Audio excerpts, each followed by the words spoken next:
Praise the Lord. आजचे पवित्र वचन.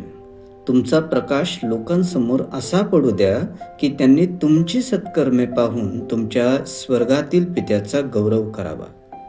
प्रभूची स्तुती असो. आपण प्रार्थना करूया.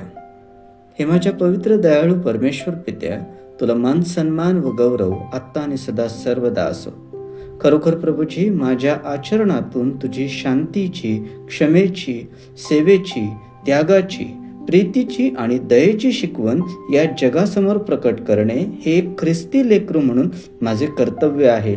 आणि म्हणूनच हे दयाघना, मी सर्व परिस्थितीत शांत असावे, कुणाचाही द्वेष करू नये, सर्वदा सेवेत तत्पर असावे. अशा प्रकारे माझ्या आचरणातून तुझाच गौरव व्हावा, यासाठी मला शुद्ध अंतःकरण, विचारी बुद्धी व क्षमाशील हृदय दे. ही प्रार्थना प्रभू येशूच्या नावात केली म्हणून तो ऐक. आमेन.